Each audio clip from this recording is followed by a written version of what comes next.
Well, hello there. Well, hello. Say, how about that Althea opener? How so very guess you're predictable. guess you're feeling pretty damn clairvoyant now, mister. Well, let's just say that in my lifelong history of not predicting stuff, I'm batting about 1,000 because I didn't bother to make predictions a lot very much over the years. But I was certainly delighted to see my choice become the first of an amazing set of music. My God, they hit the ground running. Uncle Yes, John's Band, indeed. on Brown-Eyed Women, Little Red Rooster, Jack Straw, and One More Saturday Night, and some interesting experiments in groove on that One More Saturday Night. Yeah, they've been experimenting with that groove since I think 2017. John told me this story that they were going out for the encore, and Bob turned to Bill, I think, and said two words: "Swing it." And after playing One More Saturday Night, essentially the same way for, how many years since 1971, they swung it and it gave it more of a kind of a, I don't know, Lee Dorsey on steroids kind of feel.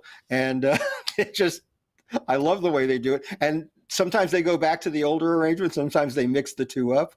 And like is the story of this band, always experimenting with the form. If you are looking at a screen and saying, why does it not say, please stay tuned? Why are these two guys talking to me instead? It's because we've been asked to do this to be more entertaining than a screen that says, please stay tuned. My name is David Gans. His name is Gary Lambert. We are co-hosts of a show called Tales from the Golden Road, Sunday afternoons, 4 to 6 p.m. on Sirius XM's Grateful Dead channel. And I want to mention, by the way, in passing, before we go much further, that Monday evening, Gary and I are going to do an AMA over on Reddit, on the Grateful Dead subreddit on Reddit. It starts at 4:30 California time, 7:30 Eastern time on the Grateful Dead subreddit. It's an AMA, which means Ask Me Anything, which means that people come in and throw questions at us, and we are free to either answer them or not answer them, as the case may be. But Monday at 4:30 Pacific time, 7:30 Eastern time on the Grateful Dead subreddit on Reddit. And now back to my actual mission here. Right. Well, let's just say that our media saturation is being well taken care of right now. Hey, can I just interject something before you go back to talking about the mission and Nugs.net and all that? When that ended, I texted John Mayer and I said, not sure I want to know what it takes to win the Kahlua Olympics. And John texted back, I'm a winner and that's all that matters. Kahlua Olympics. John's t-shirt said winner Kahlua Olympics. So why don't you give the Nugs spiel this time instead of me? I always do it. Well, sure. We are here through the good graces of Nugs.net, the premier streamer of live music to the universe, who not only are streaming these shows, but do live streams for many of the greatest bands on earth. And you can buy these shows a la carte, or you can buy them in a group or buy a whole tour of a band, including Dead and Company. And they are offering every show on this tour for live streaming in beautiful HD or 4K. Looks so good on a big old TV screen, or even on your phone, however you choose to watch it. It's amazing. So well done. The cinematography is brilliant. The sound mixes are fantastic. And you can avail yourself of that. I know many of you may be watching this through the free preview option. Nugs is also offering a free preview of each set of each show. The second set preview includes what we're doing right now. And so you can check that out.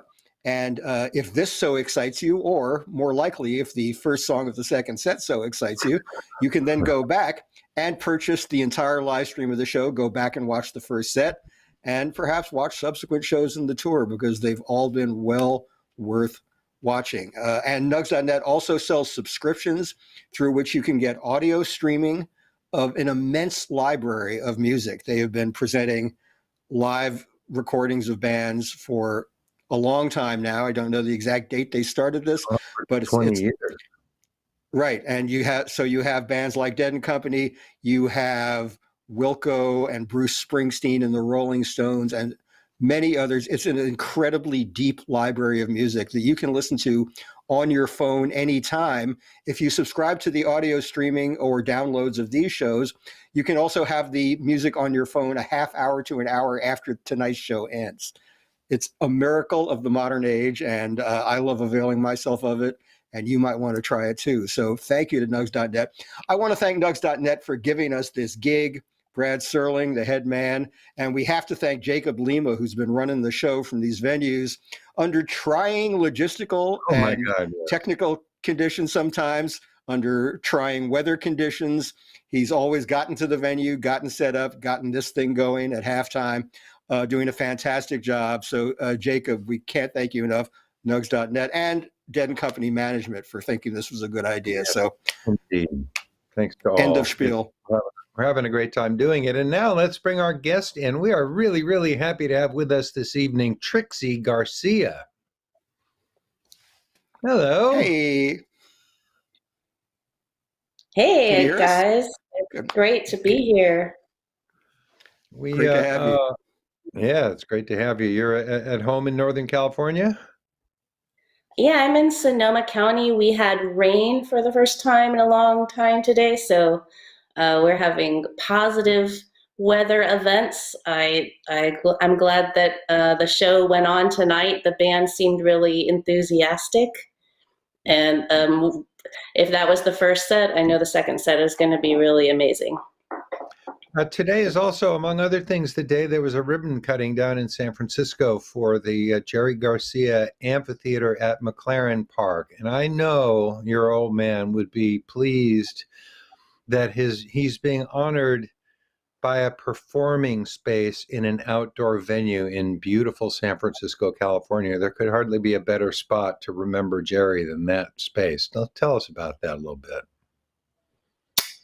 Yeah, there's a park called McLaren Park in the Excelsior district of San Francisco, where Jerry's from. It's working class, immigrant community.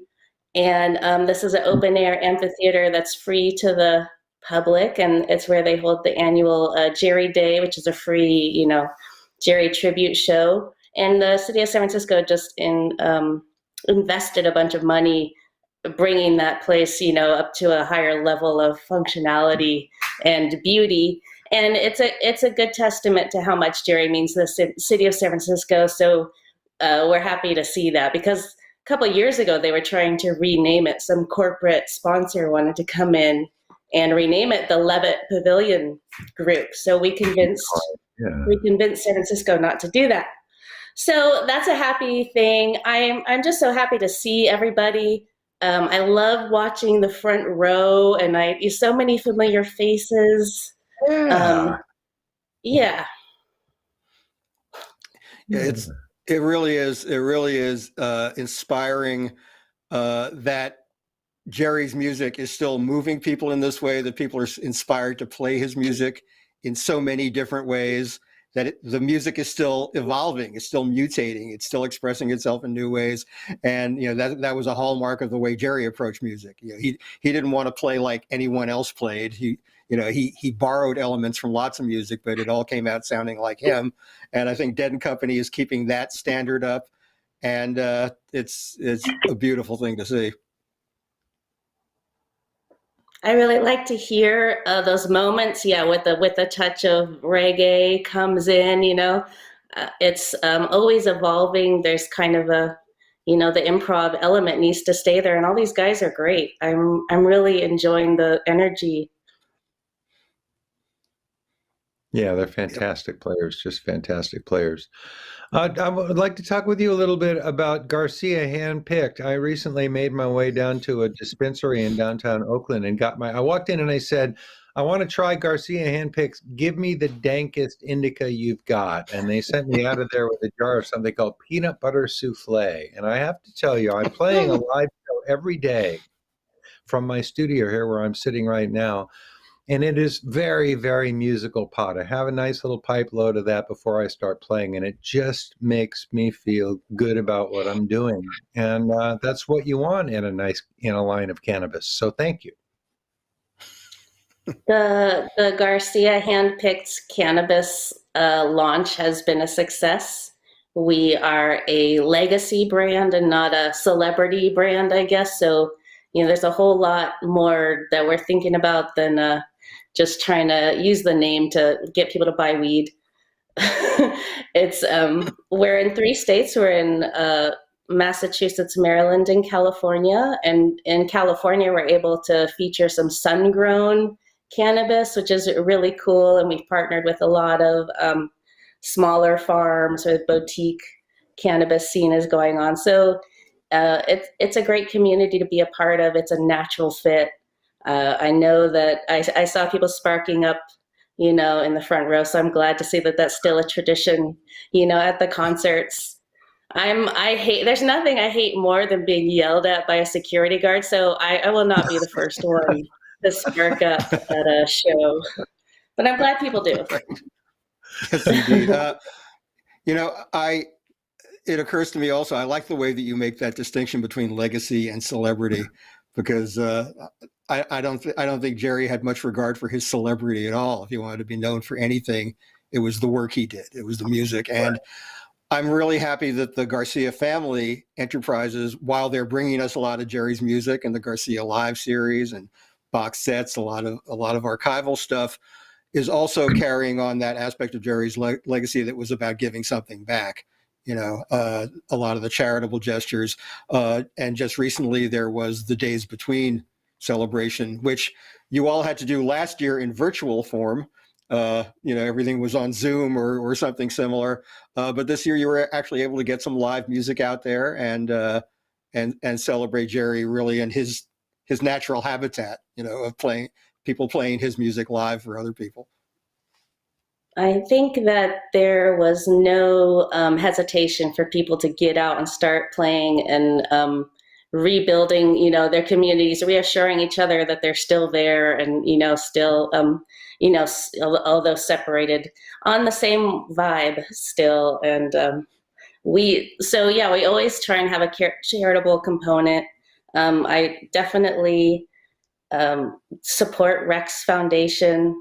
They're a great organization. I'm so glad that Dead & Company has decided to partner with them ongoing. It's reinforcing our community in a lot of ways.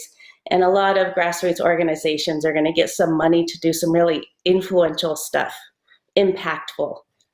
So yes. It's been an honor to be part of that. It's an honor to be here talking to you guys and all these people. It's just a crazy world. What a great catalog of music. What a beautiful fan base.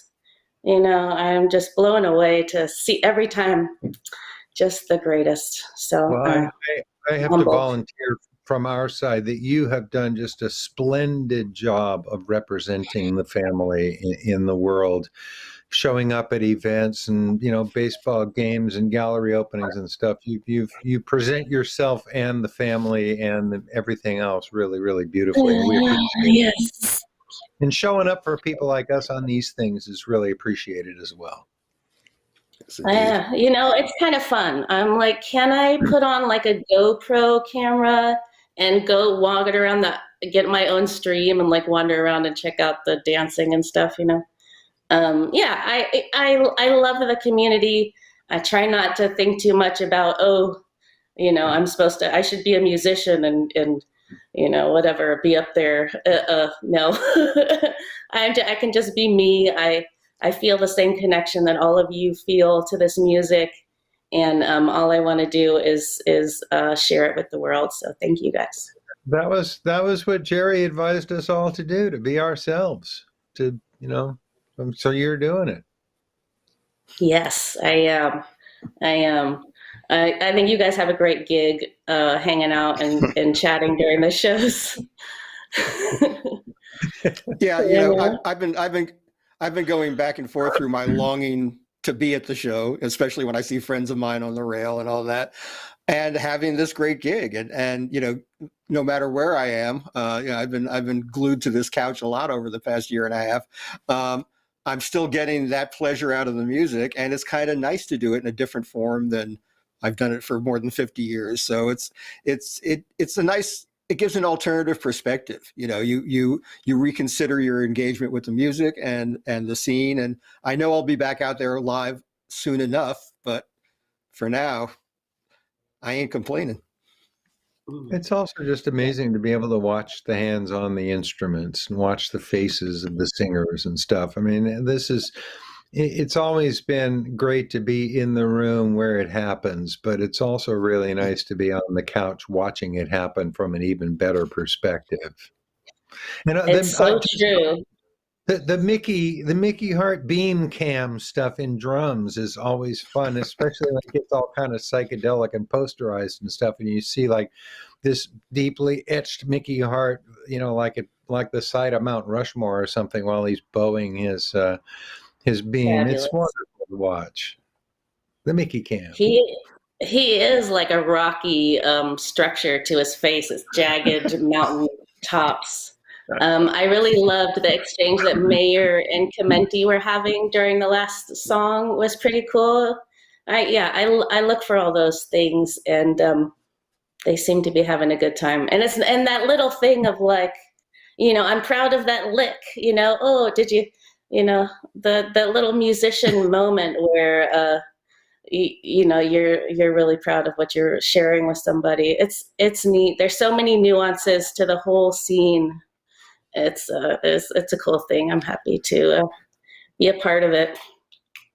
Yeah, I also have been watching the pleasure they get out of each other. There were a couple of moments like John played like a little something or gave a little rhythmic accent, and you could see Billy right behind him, and just like Billy, who's usually pretty, he's pretty poker faced much of the time behind the drums. So if you earn a smile from Billy, you're doing your job right. And you get the eye contact between Jeff and John, which has been much commented on. But I can watch Jeff sort of shift his focus, and I say, oh, I think now he's digging on Billy. It's like, and they're locked into something together. So it is an incredibly intimate way of experiencing this music. Couch tour forever. I also want to I'll plug nugs.net again, because they've been awesome, and bringing kind of an analog scene into the 21st century, where it's making it easy for everyone to get online and enjoy this from the comfort of their home and still feel very involved. And it all started in the late 90s when Brad Serling wanted to find a way to share his collection of MP3s. It's another case of a deadhead getting creative and changing the world. Yeah. Really. Well put. I really like, Brad's a great guy. It's hard to believe that he's been doing this for 20 years. It shows though, because, he's like the top of his game there. And as far as industry and technology goes, like I could also plug the NFT thing that we did with Yellow Heart. We put some of Jerry's old computer art as NFTs. Not a big deal, but a portion of that is going to the to 3 different charities: the Wilderness Fund. Well, maybe it's Wilderness Society. I'm sorry, Rex Foundation. And the First and Last Out crew. You brought it up, Trixie. Can you explain NFTs to us? Well, an NFT is a blockchain technology. It's basically what makes the most sense to me is being someone that used to play video games. You have a digital ownership over stuff in the online world. And instead of it being, a physical item in your home, it's a thing. It's very difficult to explain, but the concept makes a lot of sense to some people. That's why I tried to trap you into trying to explain it. It's a trip. But I feel like it's a useful technology, and this is, NFTs is just one example of how blockchain can, help us optimize our realities. And I wanted to say also that Mother Nature came and interrupted last night's show, and I want everyone just to remember their their duties to planet Earth and go out there, think twice before you buy a plastic bottle, use, just little stuff, and be mindful and vote. And Vote. Vote. yeah, buy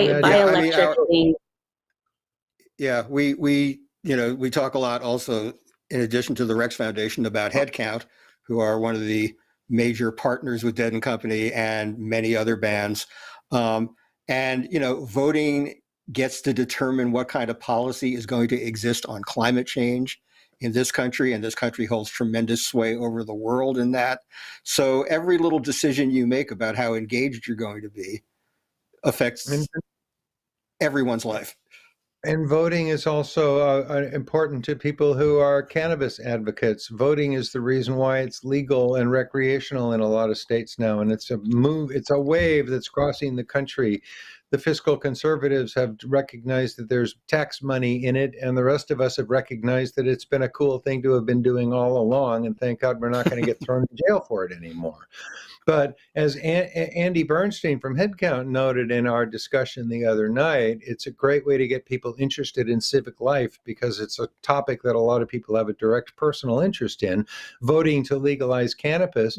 And once you've decided to become a voter, you could become an educated voter and read about all the other stuff on your local ballot, including what seems like insignificant stuff like local school boards and local special assessment districts. You belong to a mosquito abatement district, well, maybe it does matter which person gets elected to that board.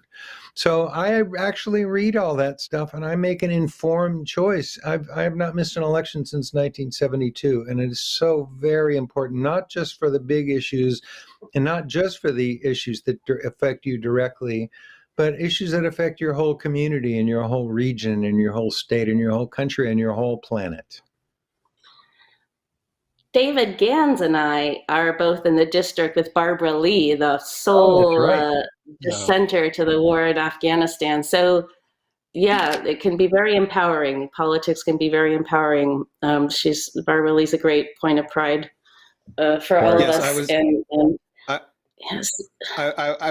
I was lucky enough to my entire time in the Bay Area to be represented first by Ron Dellums and then by Barbara Lee. So I was. I really felt represented in that case. Trixie, to get back to Jerry's art, you mentioned the NFTs. I believe there's also an installation of his work at the Rock and Roll Hall of Fame now, isn't there? Yeah, thank you. I should have mentioned that. The display called An Odd Little Place is being featured at the Rock and Roll Hall of Fame, and they've extended it into the spring. And we've even talked about possibly putting it on the road, but they're becoming a more a powerful institution. Someone actually told me, like, no, not the Smithsonian, the Rock and Roll Hall of Fame. I was like, oh, okay, because they care more, I guess, about the particular niche of history, that we occupy. But who knows if that's true? Sorry to offend anyone. The Smithsonian affiliated. Whatever. I think the Rock and Roll Hall of Fame is a cool place, and they're showing some Jerry art, and that's a visual piece connected with the NFT release. So they've displayed it beautifully using so this is art that he made in 1995, 1994. So they're actually brought up some monitors from that era. Displaying it in its native resolution or whatever you would want to call that. So everyone takes very good care of Jerry when they're involved with the thing. So the fan base has been extremely helpful, getting a lot of stuff done. Because people care. It means so much to them that they have. I couldn't do any of that stuff on my own. So I'm super grateful for all the great help at Red Light Management and Yellow Heart and everything. We've got all these people that have grown up loving this music and being part of this culture. And now some of us have been doing this for 50 years. And wherever we are in our lives, we're bringing that with us. So you've got people that are senators and vice presidents and heads of corporations and high-powered environmental lawyers and stuff. It's we are literally everywhere. There you can find a deadhead to help you get heard in various places and stuff. It's like a secret network of constructive engagement that we can have with one another all over the place. Right. And one calling card of the secret network is these Jerry Garcia shirts that Gary's wearing. Is that an Oh, old That's right. Jerry shirt? This is a Jay Garcia. I don't think the shirts got as much play as the ties. In this case, it looks like I'm wearing camouflage with my couch, but it's actually this is a Jay Garcia shirt. We got some as prototypes at Grateful Dead merchandising when I was working there. It's silk, it's beautiful, and it They're is beautiful. indeed a Jay Garcia. Nice catch there, Trixie. yeah. Well, for yeah, you, by when the way. the ties were always kind of a secret calling card for business types. So yeah, Very true. that's I had to point that out. We're told Right, that the I band think is heading toward the stage. I have to interrupt because we're not quite ready to let go of you yet, but we're preparing for the lights signal, which signals the end of our conversation. We should remind people that Nugs.net is streaming this show. If you're watching this free preview on YouTube, get on over to livedead.co and explore the possibilities of buying the stream so you can go back and watch the first set that you may have missed and then watch the whole thing again several more times over the next 48 hours. And you can also explore the possibilities of downloading audio from nugs.net and lots of other possibilities. So please do visit livedead.co, but not right now because we're still talking with Trixie and then the band's going to be playing. that's right. I just want to mention you can find out more about the Jerry exhibit at rockhall.org. And I don't think the Smithsonian's really, got to worry about their reputation. I think it's pretty much intact. But what you said about the Rock and Roll Hall of Fame, I was glad to hear, because there's always a lot of controversy about who gets inducted and who doesn't. How dare they put Billy Joel in when my favorite little blues band from isn't in yet? Yeah, there's always controversy and there's always talk of it being too corporate. Actually, the Rock and Roll Hall of Fame is really a great museum, beautifully curated, beautifully designed, full of fascinating stuff. And it is also an important educational institution. They're about getting rock and roll into the curriculum of schools, the history of our music. So, I like to see someone give a tip of the hat to them because, they do take a bit of a beating some of the time. There is a lot of lessons to be learned from the history of the music industry. A lot of people got taken advantage of. Yes. But I doubt they'll teach that part. I think they do. I think they probably do. And also, they do tout a lot of very underrepresented early rock artists who are the people who didn't get paid, are the people whose music turned into hits for white artists, and all that. So the history does teach you about all the negative aspects of it as well. But anyway, we could go on that tangent for a while, but we don't have to because we have a lot of cool stuff to talk about. Trixie, are there any things on the near horizon? Maybe you can't divulge state secrets, but new releases coming from Jerry Garcia? Oh, geez. We have been working closely with the Grisman family to put out some stuff because there was kind of a stop, there. So with a little bit of, we're working with them to put out some stuff collaboratively where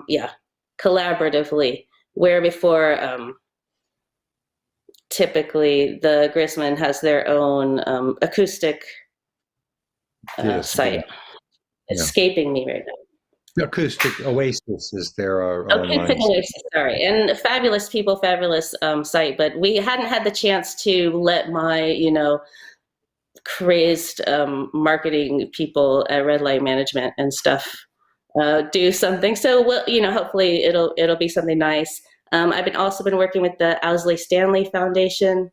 There's a thing where Jerry makes an appearance with the Chieftains coming out, and hopefully that's not a secret, but it's good publicity. Either way, there's just so much great music. How do we prioritize what people want to hear? There's so much great stuff. So I let the experts pick the shows and try not to get too involved. There's thousands. Well, Right. it's Yes. nice to sit. There's a steady stream of stuff coming out from Grateful Dead and from the Garcia family, and I don't you don't have to like, I don't know, this has to come out and that has to come out. As long as things are coming and we all get something new every couple of months, it's good to keep the stream of releases. The Yeah. deep I archival dive. I find that things come out that will surprise me. Like it'll be from like a period of the Jerry band that, I hadn't really seen Jerry that often in a given period, or I hadn't heard anything from that period in a while. And I'll say, oh, I really liked, them in this year, this moment. There were certain bands that he was in that were short-lived, like Legion of Mary and Reconstruction, that I would love to hear stuff from, because they were these little gems that that were underappreciated at the time. So I love the potential of any of this stuff seeing the light of day and new people discovering them. We're working hard on reconstructions for sure. There's politics and always, reasons. But yeah, that's one that's very high. Everyone wants that. Oh, great. And so we're working, we have a small army of people chipping away at these things. Let me also put in a good word for the good old Grateful Dead cast, which is available from dead.net. The most recent episode, they just dropped a new one. They started the new season, but a couple weeks ago, I listened to the last episode of the Skull and Roses season, which was all about Jerry's first solo album. And it just was full of amazing stories about the making of that record in the summer of 1971. That is, as a podcast series, the good old Grateful Dead cast is amazing. It's so deep and so rich and so full of good stuff. And that particular episode, I guess probably because the Garcia album was one of the first ones I ever bought, and I probably listened to it thousands of times, and that music just is in my DNA now. So a good deep dive into the making of that record was really satisfying. The good old Grateful Dead cast on dead.net. I haven't heard that podcast, but I know, that album was pretty near perfection, and I know he worked very hard on that, and there's got to be great. I mean, so many great stories. Just what a scene! People were reinventing everything. Just drug-fueled genius. Not necessarily, not just that, but people were pushing the limits with all kinds of stuff, and some of those bands, some of those musicians are just excellent, and it's great to be able to feature them on these recordings and play those songs once again. It is showtime. We are back. The band is back. Trixie, thank you so much. Enjoy. Thank you.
diamond-eyed child, a leaf of all colors plays a golden string fit to a dull waterfall over my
colors on the violet river crying Leonardo words from all the silk trombone rang a silent bell beneath the shower of the pearls in the eagle-wing palace of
the sun was shining. My back doors today.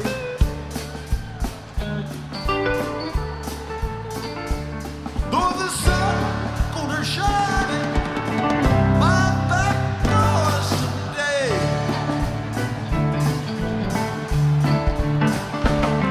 Watch wind gonna blow all my troubles away.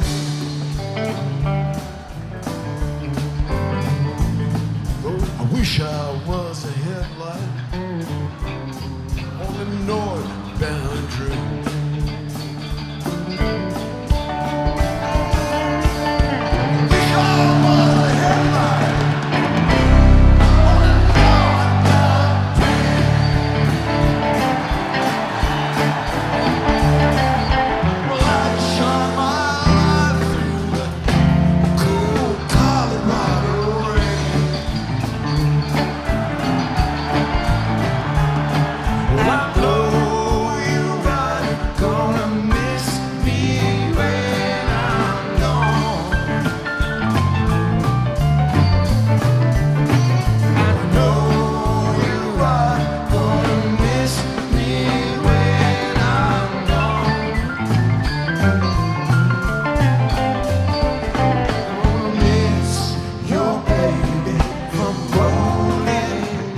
come rolling in your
Bye.